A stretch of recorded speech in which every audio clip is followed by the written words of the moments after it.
Happening now, we want to welcome our viewers from across the United States and around the world. This is the EdTech Situation Room. Good morning, good day, good evening.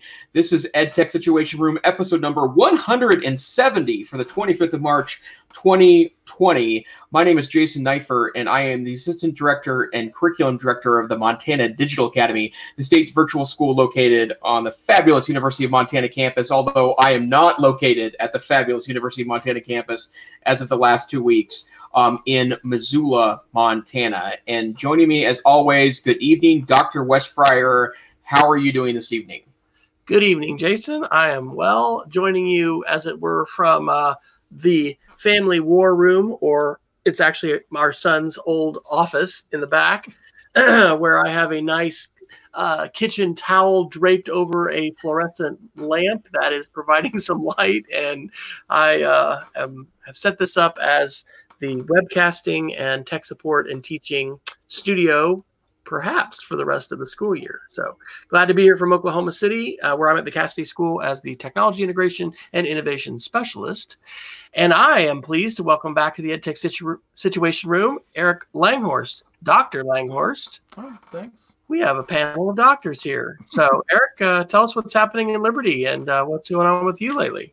Well, my name is Eric Langhorst. I teach 8th grade U.S. history and 7th and 8th grade computer science, along with a online high school class that I teach on social media and modern society here in Liberty, Missouri, just outside of Kansas City. And we are remote learning. We had spring break last week, so we're officially on day 3 of remote learning, and officially it will be that way until at least the 27th of April, and then we'll kind of see if anything changes between now and then. Wow. And you guys are also not like locked down as a state, right? So they haven't, socially quarantined everybody or done any force. Our governor has mostly kind of stayed hands off on that. We are on a stay home order. The Kansas City mayor issued that starting yesterday, and then the city of Liberty followed suit. Pretty much about every county around Kansas City has issued the same thing. So we're at a stay at home order for the next 30 days, but there's been nothing official across the entire state. So. Yeah. And our state school board just voted today to have the entire state of Oklahoma schools be virtual and not return at all this year.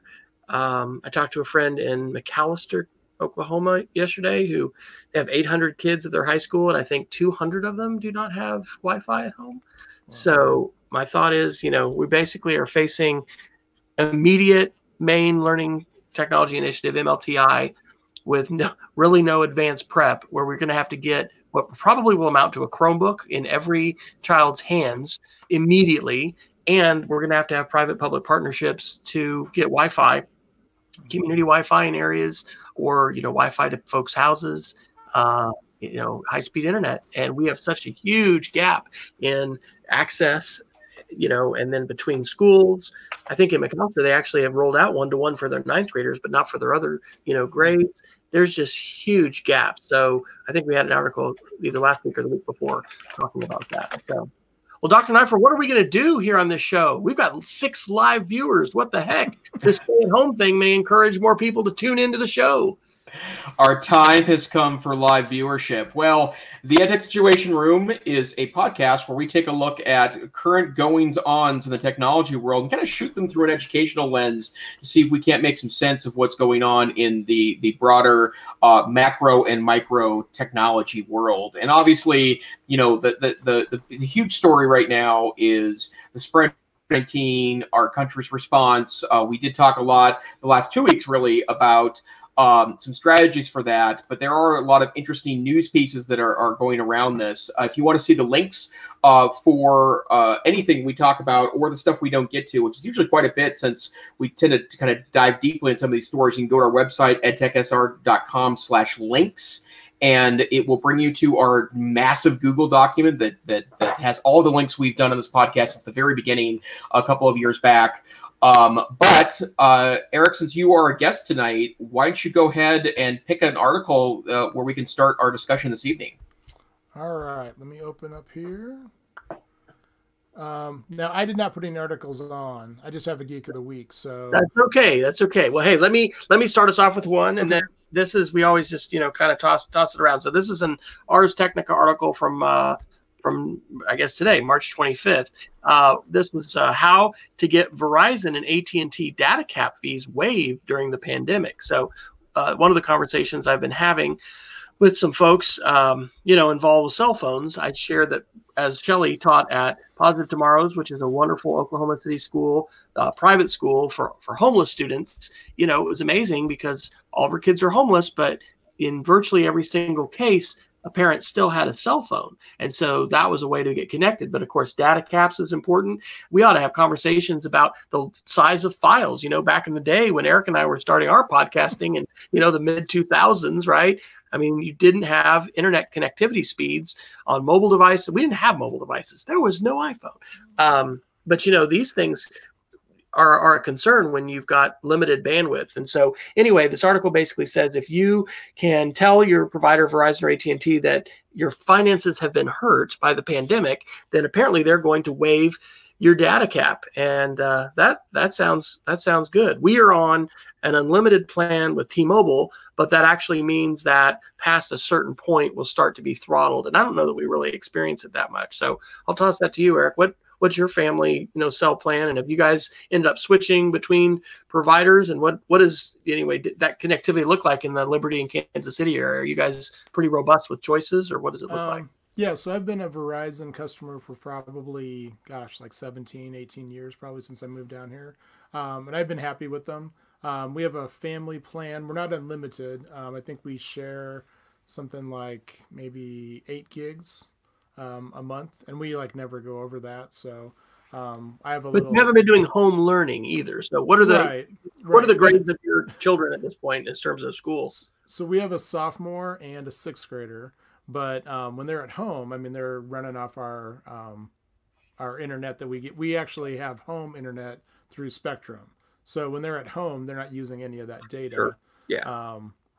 And I put a cap on our 6th grader. Actually, she has a monthly cap of, I don't know if it's 1 or 2, but she's pretty good about staying under it. So we haven't run into any issues there. And our home Wi-Fi is kept up pretty good. We haven't had any interruptions. I know I talked to one of our district IT guys, and they said that the district flow was getting a little bit slow with Classroom and stuff, Google Classroom. But so far, we haven't had any issues. So knock on wood, everything goes the same. That's good. Well, it'll be interesting to see if T-Mobile offers the same kind of thing. You're on T-Mobile, Jason, and that's a recent, thing for Montana. How does it compare in terms of speed and access? You have to be still in a major city to get good T-Mobile.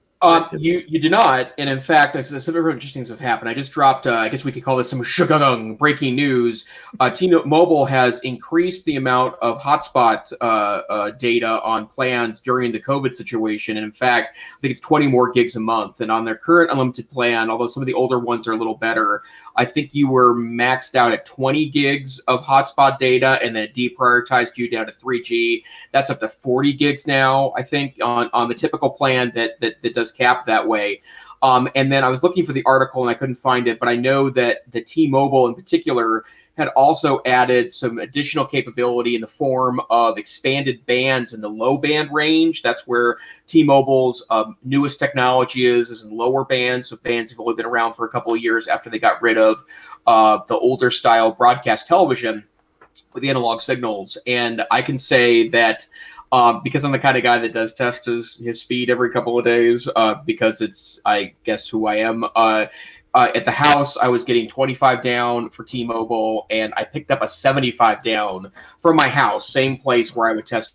And so I do think that at least T-Mobile, and I'd be really surprised if Sprint, Verizon, and AT&T weren't also doing this. It seems like that there's been some effort to expand bandwidth here. And I can tell you that there's been other signs of, more people utilizing these technologies. I know that Moodle.org announced that they had a one-day jump of registered Moodle sites by 30% in one day. Not like since COVID started, like one day they had a 30% increase in the number of registered sites for Moodle.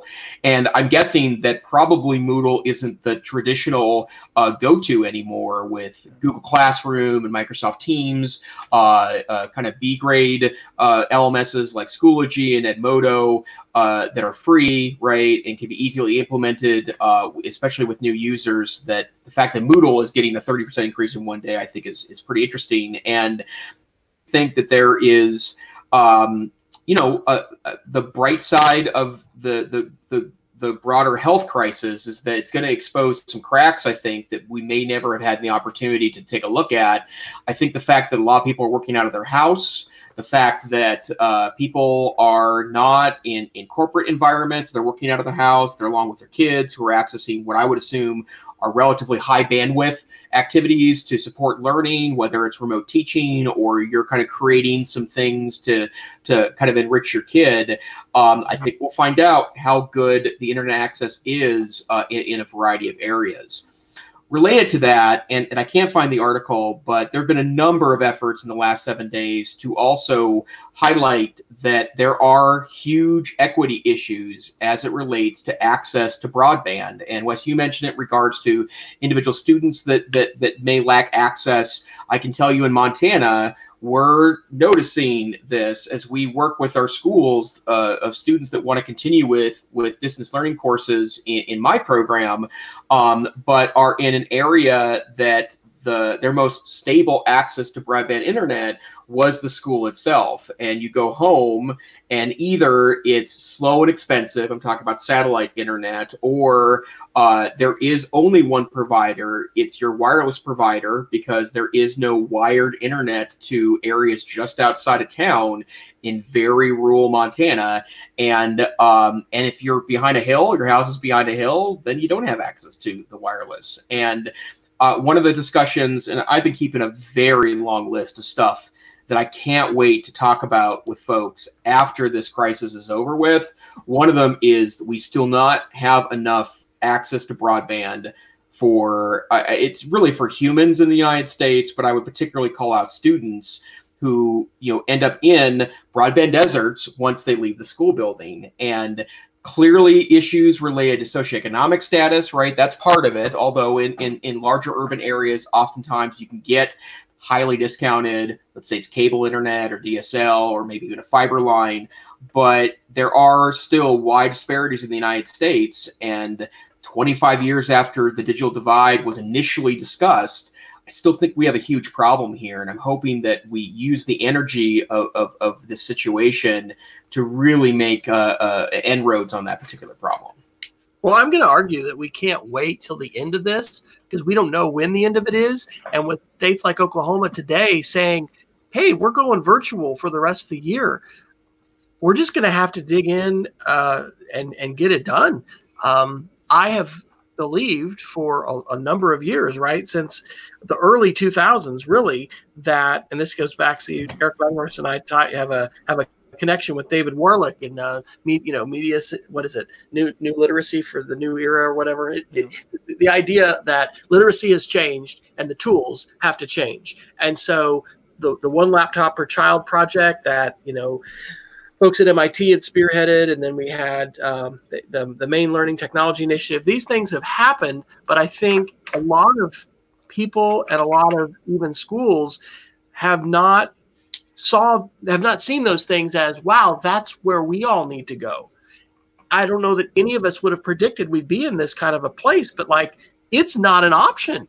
If we're not going to physically open the doors of school in public schools in Oklahoma, we are going to have to get learning devices in people's hands and figure out how to get them connected. So, I heard that I guess the Senate, passed a big, stimulus package or whatever. I think we're going to need some substantial funding for this kind of thing. And I think school, communities are going to need to be creative, look at options for community Wi-Fi. This is a dynamic situation, which is changing definitely on a daily basis. I never imagined we would be in this kind of place. Eric, you pretty much predicted this, didn't you? About a year ago, you wrote on your blog this is going to happen, and you were able to forecast with exact precision. this happened? I mean, that was part of, but I started talking about it at school about 6 weeks ago. Oh, really? And I started telling people, you know, we're probably going to be out and that kind of stuff. So, I mean, no, I did not know a year ago, but like about 6 weeks ago, there are two of us that started kind of saying, hey, you know, do you have enough food for a couple weeks if you need it? Do you have enough? And people thought we were crazy. But yeah. Who were you listening to, and how did you discern through all of the noise of what we have now with both social and mainstream media, the voices that helped you realize, hey, this is going to happen? I mean, most of my news sources are NPR, CNN, just, you know, I mean, national main media and main stuff. But I just, I mean, I guess I just started watching stuff happening in China, and, you know, it's like, gosh, there's no way. I mean, just we're so mobile. I mean, I don't know. So we started talking about it probably about 6 weeks ago, kind of in some small groups, and people are like, "Oh, come on, this is like the flu or whatever." We're like, "No, I think this could be bad." So, but. Yeah. Wow. All right. Where else, Dr. Neiffer, tonight? Let's see. Should we continue down the COVID rabbit hole here? Actually, do you want to talk about the two links you shared in regards to kind of quick starts guides for teaching remotely or doing virtual courses? You bet. These are two posts. So we've had Carl Hooker on the show as a guest before, and he wrote a fantastic post on March 19th called A Beginner's Toolkit for Teaching Remotely. You know, in addition to talking about devices, because really that's just one piece of the puzzle, right? Getting a laptop or another kind of mobile learning device in students and teachers' hands and getting us connected online is the entry point. But then there's all these other things. And so Carl, you know, talks about some really, you know, excellent just pedagogy and routines to get into, you know, consistent communication, ways to support your students. I mean, what I haven't heard a lot of people talking about is that this is, I think, going to get fairly dark pretty soon. I have unfortunately been in an emergency room twice in the last few days. Sunday, I realized that I had another kidney stone. I had one about 4 years ago. And so they allowed my wife to come in with me as I quickly offered my arm for an intravenous, you know, reception of some morphine, which was lovely. That's prescription narcotics is exactly what you want when you are suffering from a kidney stone. But I actually got behind on my medicine, ended up going back Monday, and the same ER would not let her in. They had, you know, really kind of locked things down even more, ready for triage. It's an eerie thing to be there. So my urologist that I talked to on Monday had said that, you know, years ago, before businesses kind of took over the hospitals, we had maybe 3 months of supplies. He said we have more like 7 to 9 days of supplies in hospitals now. And so to Carl's point here about supporting your students, like things are going to get, you know, even more stressful.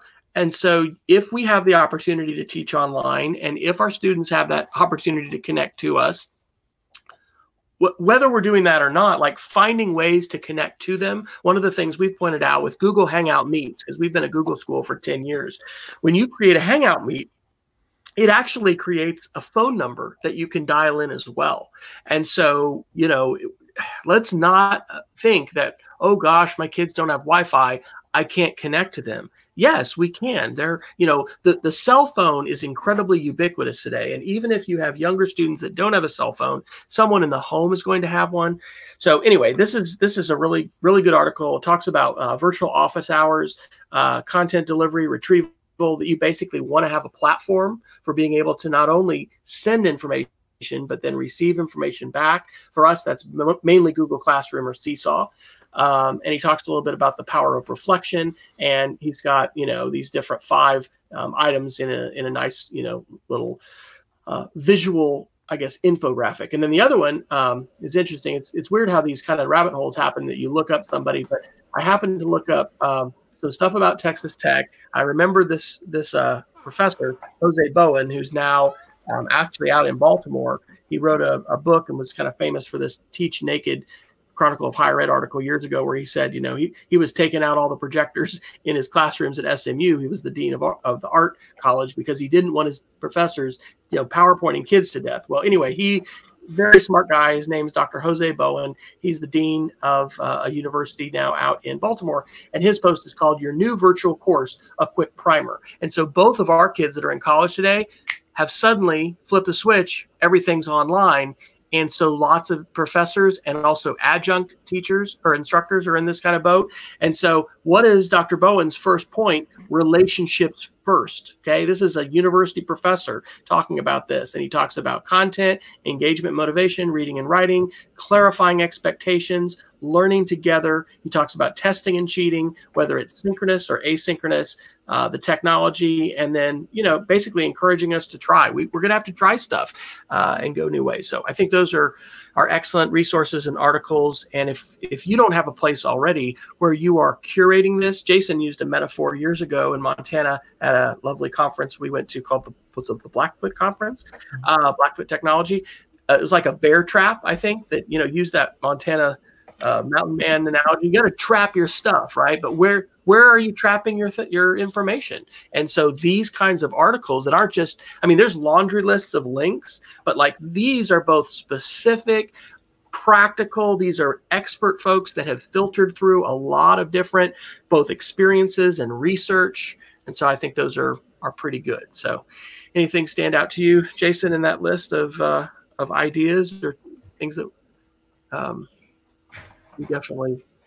Sure. Well, I think this is all good advice, and in that this is kind of my day job. That the notion of staying connected to your learners, providing opportunities for engagement, those are all critical pieces of this.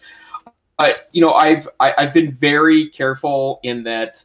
I've seen a lot of people go online and get pretty snooty about good online learning and good distance learning, in a sense of that's not, like, if this ends up turning into a long-term deal, and by long-term deal I mean multiple school year deal, then I think we can start talking about setting up great pedagogy.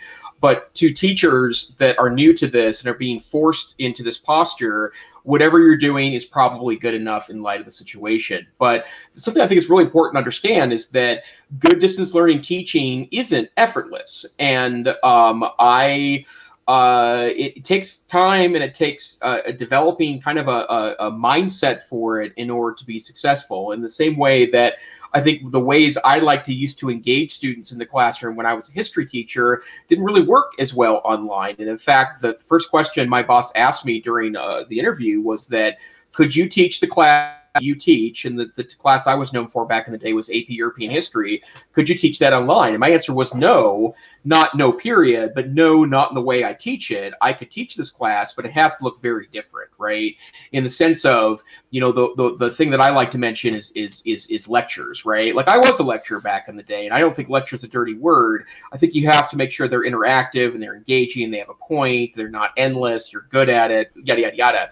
I also think, too, that if you think you're going to put up an hour-long YouTube video and expect students to watch it and do something with that information, you are sorely mistaken. And the way I like to think of it is you go to one of these huge lecture halls. The University of Montana, we have a couple lecture halls that are 500-person lecture halls, and you put the best lecture on campus, and there's quite a competition for that. We have a lot of very famous lecturers at the University of Montana, and you stick 500 people in the room and give each one of them a stop button. In other words, what YouTube gives every one of its users. I'm going to go ahead and guess it wouldn't take very long for someone to slam on the stop button, because that changes the dynamic between teacher and student. And so look to these articles. There's great examples here of thinking about an online class, about creating an engaging environment, but also understand you're doing great whatever it is that you're doing. And like I shared with you last week, Wes, that a former student of mine who's an elementary music teacher now has been putting up daily 5 or 6 minute YouTube videos for elementary music students. I wouldn't call that e-learning. But in the context of what she's doing in the situation that she's in, it is absolutely and utterly perfect. And in the districts, I've seen a couple dozen examples of these where teachers are going through the neighborhoods with their kids and leaving chalk-written notes on the sidewalk in front of their kids' house saying how much they miss them. And that is also kind of a form of distance learning, as it turns out. We don't use a lot of chalk at the Digital Academy, but you get the point that there's a lot of plugging in here, and I'm glad that that Carl and I hadn't heard of the Teach Naked blog before, and I'm going to bookmark this and read some of the other stuff on there. A quick look here says that this is really interesting the way he's approaching this, and it actually cites a couple articles here that I've actually read before that have great stuff on it. But yeah, I'm excited to see people coming together and sharing so much great knowledge about how to set this up in a way that's as engaging as possible. Well, Eric, what's your teaching situation, and how are you looking at how you will modify things? Because I'm guessing you're looking at a definite modification in a lot of ways too. Yeah, so I was, in a situation where I had my kids for almost 3/4 of the year physically. We did some stuff recently in Missouri that kind of, I think, helped us prepare in some ways as a district for this. We don't have a lot of snow days, but we do have ice days here in Missouri. And so the last couple of years, districts have gotten to the point where they've had so many snow days that they started to talk about how they wanted to do basically seat minutes and things like that. And so they really opened it up last year to allow virtual learning to happen for snow days. So we had that all in place, and we got to the point where we did have a virtual snow day probably about maybe 6 weeks ago. And I think that we learned a lot on that day. Things didn't go 100% awesome, but they also weren't really bad. Most teachers in the middle level and lower level are using Google Classroom. At the high school, most of our teachers at the high school level are using Canvas. So we have those like systems in place. Then we had a virtual snow day, and the day before break for us, which was, we had like a half day on the Thursday before we took spring break. I talked to all my kids and I said, listen, if we do not come back in 7 days, this is what, you should expect. This is what it's going to look like. And I do spend about 5 minutes and just do a little YouTube video telling kids, recap from yesterday, touching base with them, tell them goofy stuff. I told them about what I did today, worked in the yard a little bit in the afternoon, whatever. And I think that from my experience teaching online college classes with graduate students, that's probably been the most beneficial thing, is just doing little 3-4 minute videos.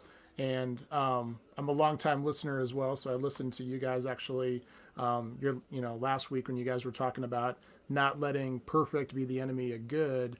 And I'm really afraid that there's a lot of teachers thinking, well, gosh, I don't want to do like a 3-minute video because it's not going to be a viral TikTok or something like that. That's not the point. I mean, spend 3 minutes talking to your kids. That they don't care what I was outside working today. My hair doesn't look that great. And it doesn't matter how many ums you say. They just want to see you. And so I hope that as this goes on, because we're in it for at least 5 weeks. I hope that teachers take the chance to use these tools, simple tools. Just record a video and put it up, touching base with your kids. So it's been interesting. I teach a computer science class, which has been a little bit more challenging because we weren't able to do some of the stuff virtually that we had been planning on doing. My history class, there's a ton of content, doing a little bit of screencast notes, short, 12-minute little things each day. I've done that a couple times, but like tomorrow, my kids are taking a virtual tour of the Harriet Tubman Museum in Maryland that C-SPAN did a couple years ago. It's a cool little 20-minute tour. Took it with the curator. I'm having them do sketch notes about it and share the sketch notes with me. So, just stuff like that. But it's not like every day you're going to watch like a half an hour of notes or something.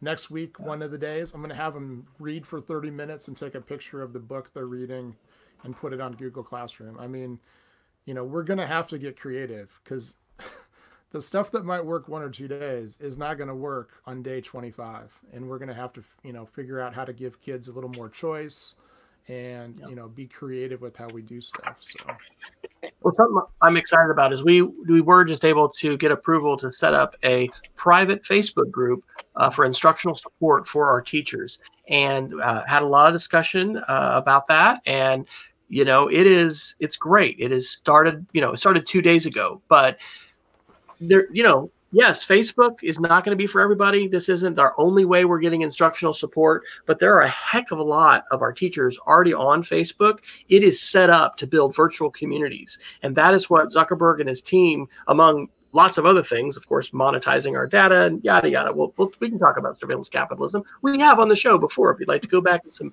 past episodes. But, for this context, needing a platform to let teachers collaborate, to share, also to kind of just have, the water cooler or the faculty lounge. I mean, it's really important that we not only connect with our students, but that we connect with each other. We've got, single teachers, folks living by themselves. I mean, we've got, our college daughter is home. So we have 4 adults and 2 dogs in our house. I mean, there's a lot of action going on. That presents challenges too. But I'm glad that we have these collaborative tools because we've never had better ones. But how are we going to deploy them and how are we going to use them? And I love your point about getting creative, because it is not the case where you're just going to be able to, be a one-trick pony with your remote learning and say, hey, this is gonna work all the time. So I love the virtual field trip idea. I was thinking, remembering about some of the stuff. What was the book that you did the author thing with the book about the Civil War and Guerrilla Season? Guerrilla Season, yeah. Yeah. So I chatted with Pat actually 2 days ago, and one of the things I'm going to do is I'm going to do chapter reads on YouTube. And then she's going to be able to pop in for some questions and stuff. So that's in the works. The author, by the way, this is the author of the book, which Eric has, connected with her before. We've used it in class for like 16 years, and she's done interactive blogs, Skype visits. I mean, we've hung out at Phillies games together, whatever. So she's a good friend of mine. But I mean, right away, I was like, hey, do I have permission, first of all, to read it? And she's like, yes. And then I'll jump in and we can do some, different things as far as answering questions. And then parents can easily participate in that as well. I've had parents read it with the kids quite a bit.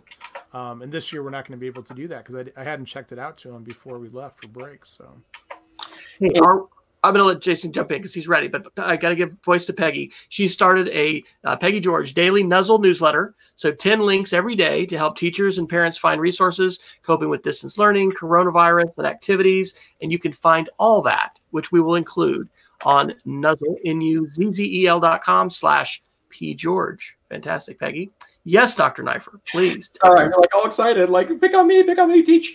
I want to pick up something that Eric said that's so important that is actually been a long time lore of people that spend a lot of time doing professional screencasts, which is don't get fooled by the notion that everything you make needs to be perfect. I think you nailed that concept, and I want to refer to the person who I consider to be kind of the Greek god of screencasting, which is Paul Anderson. He's a former Montana Teacher of the Year, National Teacher of the Year finalist. He's now a consultant that does a lot of work with inquiry science. He had a wonderful, very positive experiment with gamifying a classroom and doing a flipped classroom model in Bozeman, which is one of the best school districts in Montana. But he did a really great screencast. I put our links in the show notes about how to make an educational screencast. And the concept's dated.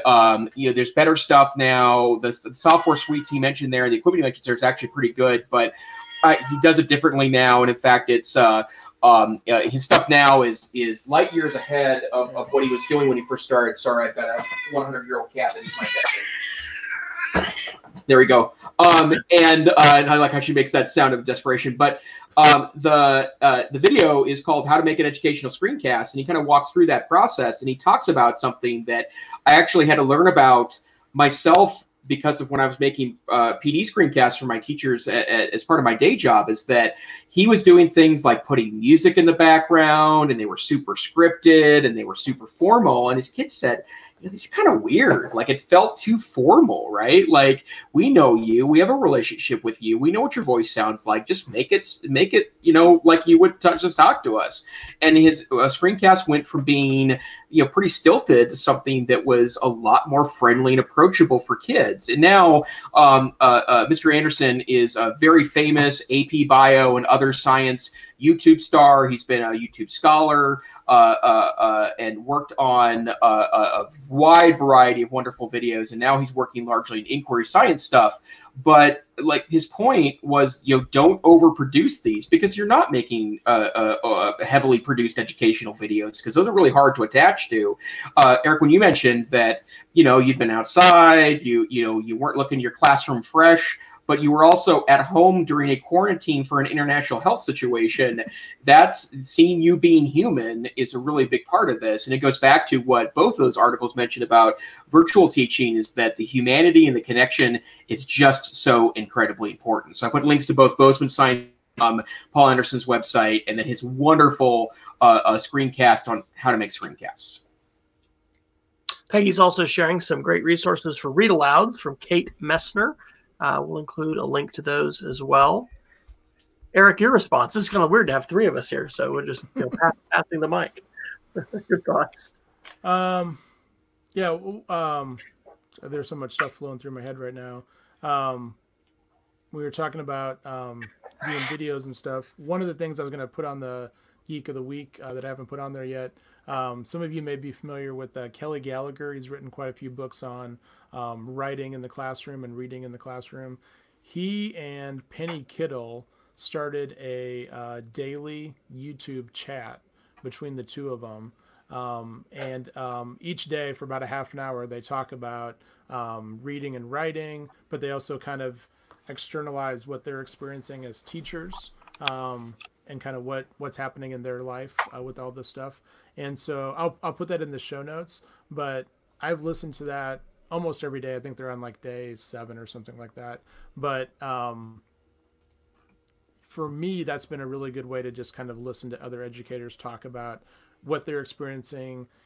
They both talk a lot about journaling, which I'm doing. I'm doing a journal each day just to kind of keep track of like what's happening news-wise, but also like, hey, what movie did we watch tonight? Did we take the dog for a walk? What was I talked yesterday about what it was like to go to the grocery store for the first time in 2 weeks. I went and got some groceries from my parents and stuff. So just kind of keeping track of that stuff. So I'll put the link in there, but it's a really good pedagogy video, but also just a humanistic video of two super smart people talking about how they're experiencing this as educators. I'll try to put a link in, but our 8th grade history teacher, Kevin Hermanson, had commented the other day that our metro library system in Oklahoma City is looking for young people and others who are going to journal about this time of history, right? Because and we have 3, history and social studies loving educators in the call or the conference tonight. We are in the midst of history. We haven't had a pandemic this significant since 1918 with the Spanish flu, and they are wanting permission to be able to document and then archive the journal writings. And so I've actually thought our daughter journaled for like 3 hours the other night, sitting on a chair in the front of our house. And I was thinking, very cool for her. And then also, I don't know, we don't necessarily, this gets into like how technology can go to that transformative level, right? We're thinking about, distance learning, online learning, and regular classroom learning. A lot of times we're thinking about a very exchange oriented, Paulo Freire would talk about a banking model where we make deposits and we take withdrawals and yada, yada, yada. But like making a contribution to the history of your community because you're journaling about your experiences and what you're seeing and observing. And then that becomes part of the documentary record of this era of life that we're living through. That's pretty cool. And that would be a type of activity, regardless of technology, that we could invite students, into. All right, Dr. Neiffer, another article or a link that we want to chat about? We're about 2/3 of the way through the show. Sure. Let me, a couple of kind of broader, maybe not necessarily pandemic-related ones. I have been keeping an eye on, Wes knows this from past episodes, I've been flirting with getting back into the Apple ecosystem. I don't really want to because I've been supremely happy in Google World, but I know it's that stupid world. And in fact, as I've been sitting at home the last couple of weeks, and I am pretty wired up health-wise. I've got a blood sugar sensor that talks to, and in fact, right now, because I don't have to be in public, I am wearing double watches right now because there's no shame in that. I guess I am publicly announcing this right now, but I have multiple sensors on, and I have not been made of too much fun of yet of wearing the double watches during conference calls. But there is a couple of products that were released last week by Apple that I think honestly are additional temptations to me. And the reason why I mention this is because we mentioned in the past that the MacBook Air, which was eliminated for a little while, it looked like the MacBook Air was going to go away in favor of the MacBook, which I don't think they're even selling that anymore, right? Like the little mini MacBook. And then the MacBook Pro, which a fine piece of hardware, but has a pretty high cost of entry to it. The $1,000, and I noticed this morning that they're already on discount, likely because I think sales have been decreasing dramatically due to the public health situation. But there's a new MacBook Air, which is way faster and a lot better specs for less money than it was just a year ago. And that's the 13-inch MacBook Air, which looks like it's a very nice piece of hardware. And also, there's a new iPad Pro that comes with a really nice keyboard that has a trackpad on. We mentioned the trackpad piece of this last week in anticipation of its release.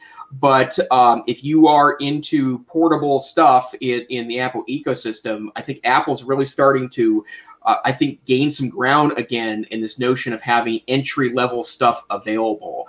I have this question. I know, Wes, you've used the desktop version of the Safari browser because I don't have a recent iPad, so I don't have access to that. But I'm starting to get tempted again by the notion that I could stick let's say the 11-inch iPad Pro in my day bag and be able to be productive enough on it to do a lot of the work I'd have to do that right now I use a tiny Chromebook for. So it's really interesting what's happening in the world of Apple, and it feels like they're starting to get a little of their mojo back, and they're kind of redefining these areas for that. So I just thought I'd throw that out there for discussion. And I know you're both Apple guys, I believe. So if there any pieces of this that you want to have any thoughts on? Eric, what is your platform situation right now, both at home and school? All right, so my phone is a Pixel. I'm a Google guy. I've never had an Apple phone. So I know Wes always has this debate. I thought we had pulled Wes to the dark side for a little bit on the Android. Oh, did 9 months? Phone. 9 months. Yeah. And then he went back. But so our district has iPads up until through 5th grade, and then currently we have Chromebooks for 3rd, 4th, 5th, and 6th and 7th have Chromebooks, and then from 8th grade on they had MacBooks, but they had the 11-inch MacBooks. And so our district just announced about a month ago that high schoolers, so 9 through 12, are going to have the 13-inch MacBooks, and then our middle levels all going to have I think we're iPads. going. Hi, I'm Penny Kittle. Hi, everybody. Sorry. About that. Yeah, sorry about that. Was that me? Oh. Nope, that was me. That was Wes. Sorry. Taking away. So we're going to be iPads at the middle level next year, and each kid will get a case that has a keyboard with it, and then I think they're going to go with a Logitech pencil. I do a lot of photography work, and I just recently bought my own 9-inch iPad, but just the entry-level iPad with an Apple Pencil, so that I can do some editing and stuff. So it'll be interesting. I mean, I think, I don't know. I mean, I think there's pluses and minuses to it. I really liked the kids having the 11-inch Mac. I think that it'll be a change for some people with the iPad. So we'll see what happens. We're supposed to get them like next month or whatever. So while you were talking about that, I kept thinking in my head here, I'm wondering how that will affect our ability to purchase them and get all the stuff we need. And obviously we were going to do a bunch of training, kind of springish and stuff. So all these things start popping up that I hadn't thought of. And when you're not in school for the last 3 months, suddenly you start wondering, well, how's that going to happen? Or how are we going to get that in? So absolutely. Well, and I'm wondering if later this year that some of the conversation we're going to have to talk about is how this broader global event is impacting supply chains for districts that have, efficient replacement policies, and they're on an every 4-year, 5-year, 3-year, 7-year schedule. I know that, and I've been looking for this link for an hour because I want to talk about this a little bit, that the kind of go home movement in corporate America meant that a lot of IT folks had to very quickly roll out a wide variety of devices for home workers that may or may not have worked at home before, and they didn't want to have them lug home a desktop. And it was getting to a point that because of the impact of supply chain and the sudden massive need, that there were IT guys going to Costco to buy consumer level HPs, Dells, Acers, and throwing corporate Windows on there and trying to get them rolled out as fast as possible. But it created, a situation, right? Because they weren't able to, quickly buy a, large number of laptops to go home. So yeah, that's an interesting question. And as soon as this becomes less of an immediate crisis, I imagine a lot of IT folks are going to have to start coming to some realities of their purchasing schedule. Back to what I thought we were had earlier, and I think I don't know if I mentioned this, but I am building and continue to build this instructional support website for our teachers in terms of simplicity and thinking about, getting yourself out there. I've been a fan of talking about, quick edit video. Now it's the no edit video, right? I mean, using QuickTime Player, for instance, on your Mac, just using your smartphone. You can get an $8 adapter that'll put your phone on a tripod if you want, but those check-ins and all of that kind of stuff is really important. So it's going to be interesting supply chain wise, what happens with tech companies. I mean, the global economy is basically crashing, I think. I mean, Amazon is going to be doing well. A friend of mine is involved with all the delivery. There's about 350 trucks, I think, that deliver in our greater Oklahoma City metro. They're hiring like 100,000 more folks right now in Amazon. They're putting 2 new warehouses in Oklahoma City. In fact, our daughter, who's been doing aftercare at our school, I was like, do they have to be 21 to work there? I mean, there's going to be jobs, there's going to be money, but what is this going to mean for the supply chain? A friend had just shared, I guess, that Foxconn, which produces the majority of Apple, or maybe all of Apple's iPhones, has been ramping up again in China. But it's going to be really interesting to follow the tech news. And also for schools, like we're talking about Oklahoma public schools, we're going to need devices. Who's going to produce those? What factories are going to be making them? Are we going to be able to get them in mass? And the whole supply chain, I'll say this. I think that we are going to be facing in the next week to 2 weeks a pretty big wave of sickness that's going to be impacting hospitals and impacting communities. The ways that we've heard COVID-19, is latent, or whatever the right word is, for 7 to 14 days. And so we're going to be riding this out. But this, as I've heard, many people talk about, this is a marathon and not a sprint. And so I think we need to be drawing up not only these short-term plans about, from a family standpoint, personally, how are we going to ride out the next few weeks, but long-term for our organizations and our institutions and our states, how are we going to meet this challenge when we don't know how long this is going to go on? Fortunately, there are a lot of good, I would say, good Chromebooks out there in terms of functional and durable, and maybe it's not going to last 10 years like you might get literally out of a MacBook Pro.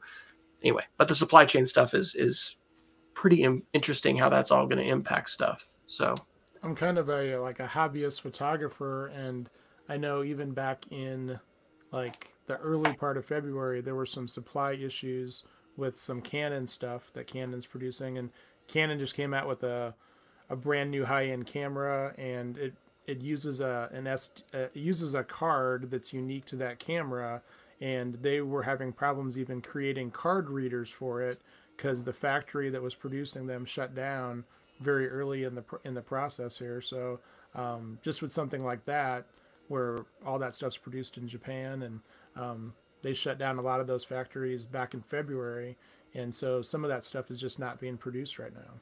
So, and then on top of all the economic stuff, like, do those factories start up again? Do they not? I mean, there's going to be a lot of questions. We can shut the global economy down apparently, pretty quickly, but getting it fired up again is going to be a challenge. Here's an article to toss you guys' way, and I don't know if I agree with this, but this was Gizmodo on March 23rd. Unplug your smart speakers while you're working from home. I've got one of my Google Home Minis right here. I moved it from the bathroom, and I love it. it has responded a couple times unexpectedly when I've been in a video conference. I mean, the gist of this is Google's listening, you're having confidential conversations, you're uploading it all to the cloud, shut it down. Do you guys think that everyone should shut off their smart speakers? Go ahead, Eric. Well, the people that use the smart speaker, we have, I think, 3 Google Minis, and we had an Alexa. I don't know if the Alexa is still plugged in anymore. But, I mean, the girls listen to music on it all the time. My wife listens to podcasts all the time. My wife uses it for a timer all the time. Hey, Google, set a timer for 15 minutes or whatever. So I would probably have a hard time getting the 3 ladies in my life to stop using Google Home because I don't think that they're concerned about it. But, I mean, that's a good point. I have one on my desk down here. I have it hidden in an old 1940s radio, so it looks like it's a radio. And I'll have it play, Frank Sinatra or whatever when I'm working. But I probably won't unplug it. I guess I'm not that concerned at this point about it. Jason? I won't have one at the office for that reason, and I have mine on mute in my this is my kind of evolving home office at home, because when I'm working on student stuff at home, just because the number of times that Alexa's picked up, and I think we had this article a couple of years ago, like the example of someone accidentally dialed someone else, and like it sent off a private conversation between a couple because of the connection piece. That I don't know about turning them off, but I do have it on mute when I am working on student stuff at home. And part of it's because I spend a lot of my day talking on the phone about private student data, and I think there's still not quite enough protections for rogue listening. I'm not as worried about the always on listening component of that, because I do think it's to listen for a catchphrase as opposed to listening to everything that you do. But there have been enough accidental releases of stuff in the last couple of years that I would say that that's actually pretty solid advice. The other piece too is that I still think intelligent personal assistants, which was the topic of my dissertation, there's so much work that's yet to be done there that it's a handy thing. I wish it were more than handy. I wish it was actually a very powerful platform. So I don't think you're missing out on much from an information standpoint if it goes away. But that's my opinion there. Here's an article related to our COVID crisis, but ties into security.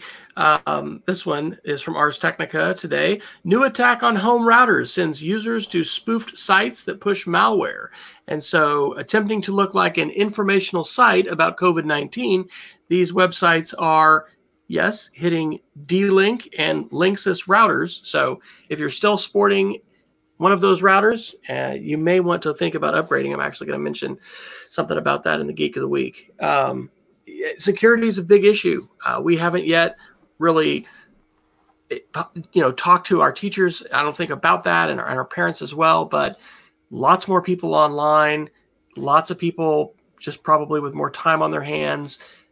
Things could happen, either just people joking and thinking they're going to play a trick on somebody, or, out and out malicious stuff. And of course, we've had, prior to COVID and coronavirus, the level of hostility of the computing environment is super high. So on that note, I'll mention that in the Geek of the Week too. I'm doing a little webinar tomorrow night about that, talking about protecting your family and yourself. And so one other article I'll mention that's related to this. This is from it's actually just a blog that this fellow writes, and I found it this week when I was looking for some resources for our teachers.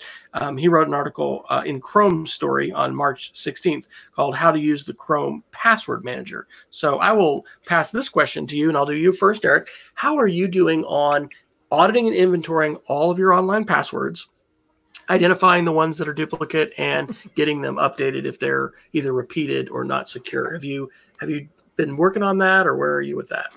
So I listen to you guys a lot, and I know that you'll probably chastise me for not doing a lot of two-step authentication stuff. No judgment here. We're not going to judge people. Yeah. I do use a couple of variety of things mentally to create passwords that are not, 1, 2, 3, 4, 5. I mean, my passwords are themselves secure, but I probably could do a better job of varying those. I do not use a service that typically like Keychain or anything. Well, like a password manager or something. Yeah, the stuff. I mean, we do have Keychain on our district laptop, so I mean, I guess I use that. But yeah, I mean, we've had discussions where my wife's like, "Hey, you need to like have some kind of record of this stuff because if you you get hit by a bus, yeah. How can I do anything on any of your accounts to just even let people know what's going on?" So right. I probably need to update and probably should spend a little bit of time during this period to do that. Right. Now that I've opened myself up to everybody. That's okay. Yeah, obviously we're going to directly be spearfished just because of the EdTech Situation Room. Fortunately, there's 10 people total listening to us. Actually, I don't know. My daughter asked me tonight. She's like, "How many people really listen?" I was like, "Well, months ago we were getting like 500 downloads, but podcasts are kind of like that. You can. I don't know. We're a small and intimate community of mutually supporting educators. I don't know how many people listen. It's like the old days when we were all on the main page of the education iTunes page, Wes. When we that's right. I mean, I think all of us were on the main page at one point in like 2006 or whatever, right? So. That was pretty cool. Yeah, that was back in the day. Back in the day. Well, we're nearing the top of the hour. Jason, you want to hit any other articles before Geeks of the Week? I couldn't find the article to say this, although it's been everywhere, and I'm not sure why I could. But for the Chrome OS faithful, they are going to skip version 82 and go direct to version 83 because of staffing issues at Mother Google. So there's been a lot of solidifying of new features in Chrome OS, and in fact, I feel like I can finally say after a year of saying this that the virtual desktops are finally very, very, very solid in Chrome OS, and especially if you're running a not low-end Chromebook, it's pretty great. But they're starting to work on new features. Right around this time, they would release version 82 to the public channel, but they're just skipped 83. It's probably going to be 4 or 5 more weeks. And I mentioned this in the past, but if you are working on your laptop more, or you're working on a computer more than you're used to, especially if you're a classroom teacher, and you're used to not being behind a laptop most of the time, this is a great time to develop new workflows. Or the one that I've been doing is I have my ridiculous mechanical keyboard that I utilize at home, but I have taught myself 4 or 5 new keyboard shortcuts in Chrome OS, in part because my good Chrome OS mouse is locked away at my office at the University of Montana, which I am not going to go back to for a while. So I had to learn some new keyboard strokes. If we have to be home and on the computer all the time, we might as well learn something new. Learning new keyboard shortcuts, part of the highlights of the COVID-19 quarantine at home. You heard it here, folks. All right. Well, I think it's time for Geeks of the Week. So why don't we let our guest Eric go, and we'll wrap up the show. All right. So since everybody has a lot of time at home, about a year ago, I signed up for Masterclass. I kept getting ads about the Chris Hadfield one, and I finally said I just want to check it out. So I bought an all access pass so I could access any of the classes, and I've actually been thinking about talking to you about it, Wes, because the Chris Hadfield one on space is probably one of the best learning experiences that I've ever had. There's like, I don't remember, 20 different lessons. He talks about what it's like to be an astronaut on the actual day of the launch. I mean, he talks about the science part. He talks about, it's amazing. It's about $15 a month, or you pay, I think it's maybe $180 a year for everything. But like I've watched the one that Steve Martin did on comedy. Not that I'm a funnier person, but I just thought it was super interesting. I've watched some cooking ones. There's ones on smoking and barbecue that I think that you would like. My daughter's done some stuff with Misty Copeland, the ballet dancer. My daughter's listened to an entire course from Neil Gaiman, the author. And my wife's done some. I mean, they're amazing. Now, like I said, you have to pay for it. It's not just like going to a YouTube free type of thing, but like the production quality is really good. And I bugged them literally for like, I think once a month for like the last 7 months about getting a Roku channel. And I'm on the beta test, I guess. Like last week I got an email saying, hey, we selected you to test it out. So I've been watching it on my TV, and it's amazing. So if anybody has some time on their hands, try it for a month or whatever. But there's some really, really good quality on there. Dr. Neiffer.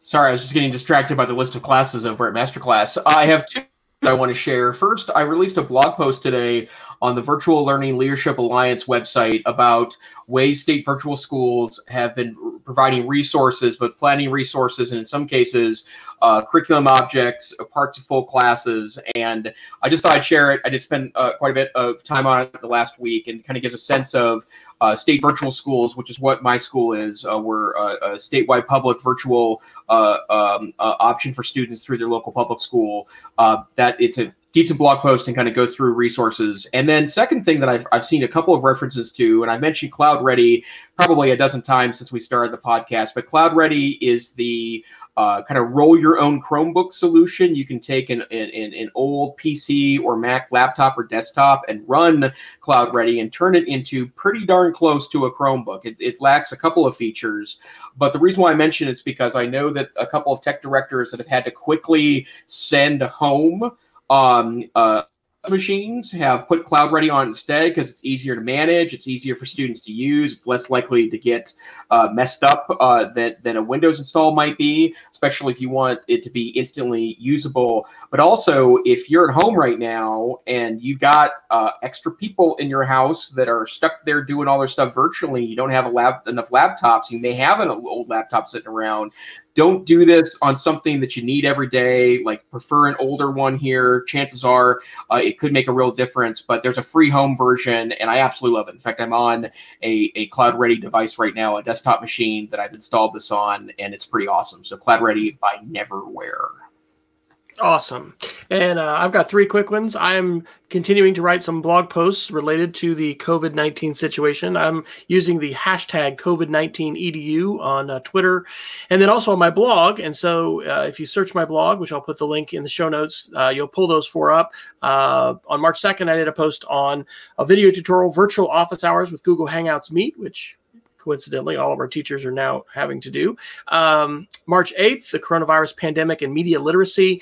March 16th, 3 ways to become a more connected educator during the COVID-19 crisis. And then last night, I wrote tips and strategies for remote learning. I had a chance to share a virtual keynote for our faculty over GoToMeeting on Monday. We kind of had a K-12 online style situation where we had a keynote and then we had some, independent learning on your own and then come together in some breakout rooms. And so, Peggy, our time together was, utilizing those lessons learned. I want to do a shout out to Google Nest Wi-Fi. Thankfully, a lot because of Jason, I upgraded our Wi-Fi at home to what was at the time called Google Wi-Fi. Now it's called Google Nest Wi-Fi. Don't be confused. We're not paying Google for our internet service. We get that from Cox Communications or Cox, Oklahoma here. But the Wi-Fi, it is incredibly better. And in just the first day here of virtual learning, we had our orientation day today, multiple faculty with issues, not being able to upload, difficulty with latency, with the video conference chats not working the way they should. And they're like, man, in one case, I'm paying, for 100 megs down. Why am I doing this? Well, when you're on Wi-Fi and you're on a crummy Wi-Fi access point, you're not getting your full speed. So we're trying to help with them maybe wiring in directly. But if you have the means, and we're going to be doing this for a while, it's really a good idea to upgrade your Wi-Fi at home. So Google Nest Wi-Fi, fantastic. And then the last one, I went ahead and decided to start doing, because, I'm not doing enough online, Thursday night webcast series. And so last week I did the first one on family oral history projects, because what a great time it might be to do some family oral history when we're sequestered together. You can even interview, relatives over the internet with different kinds of tools. But tomorrow night I'll be doing another one. These are recorded. You can access all of them on the website, designcreateshare.com, that I spun up. I've had that domain here for about a couple of years. And tomorrow night is about protecting yourself and your family online. So with that, let's share where people can connect with us, and we'll wrap up the show. Dr. Langhorst, when you're not here pontificating from Liberty over the airwaves of the EdTech Situation Room, where online can people connect with you? Probably best way is on Twitter at @elanghorst. I haven't been blogging lately. So I'd say probably Twitter is the best place. All right. And you, Dr. Neiffer? I am a tech savvy teacher on Twitter, and I blog for the Northwest Council for Computer Education, blog.ncc.org. And you, Dr. Fryer? I am W. Fryer on the Twitters, and my blog is speedofcreativity.org. You want to take us out? And this thing here isn't Twitter. It isn't blogs. It is the EdTech Situation Room podcast. We are here every Wednesday night at 8 p.m. Mountain, 9 p.m. Central Time. I know, sometime in the middle of the night in Europe. You can come to us live. We broadcast over Facebook and YouTube each week via our great StreamYard streaming tool. But if you can't listen to us live, you can always download this podcast wherever finer podcasts are aggregated, or you can go to our website, edtechsr.com, check out both show notes and download teeny tiny audio copies of the podcast. We thank you for joining us at the EdTech Situation Room. We hope to see you next time. Until then, stay safe, stay savvy. Good night. Good night, everybody.